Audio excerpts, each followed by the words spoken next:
Hello friends, তোমরা সবাই কেমন আছো? দেখো এখানে আমার দিদা ভালো করে তালটাকে ছাড়িয়ে নিচ্ছে আর তারপরে তালটাকে হাতের মাধ্যমে ভালো করে বের করে নিচ্ছে।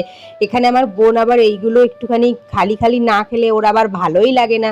এখানে আমি তালটাকে ভালো করে কড়াইতে দিয়ে জাল করে নিচ্ছি। দিদাকে বললাম পাখাটাকে অফ করো, যেহেতু গ্যাস জ্বালিয়েছে। এরপরে দিদাই এটাকে জাল করছিল, তখন বললাম তুমি সরো, আমি করছি, যেহেতু আমিও খাবো, আমি না করলে হয়? আর তোমরা কমেন্টে জানালো তোমাদের এই তালের পোড়া পিঠে বেশি পছন্দ নাকি তালের তেলের বড়া। আমার কিন্তু দুটোই খুব পছন্দ। আজকে এই তালের পোড়া পিঠেটা পছন্দ হয়েছে, কালকে আবার যখন তালের তেলের বড়া খাবো তখন সেটাও ভালো লাগবে। যেহেতু আমার চিনি খাওয়া বারণ, তো এটা কিন্তু পুরোটাই মধু দিয়ে হচ্ছে।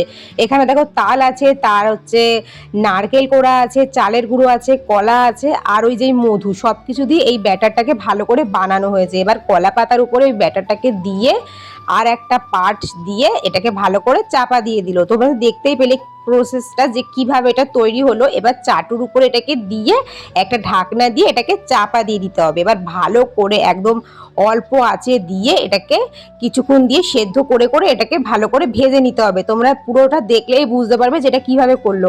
আর তোমাদেরকে কড়াইতে দেখালাম না, ওটা হচ্ছে কিন্তু মধু। ওই মধুটাকে জাল দেওয়ার পরে ওরকম গাঢ় হয়ে গেছে। এবার আমি তোমাদেরকে খেয়ে দেখাই এটা কেমন খেতে। এটা কিন্তু খেতে আমার খুব ভালো লেগেছে। আর তোমাদের কাদের কাদের এই পোড়া পিঠে পছন্দ নাকি তেলের বড়া, আমাকে কমেন্টে জানিও।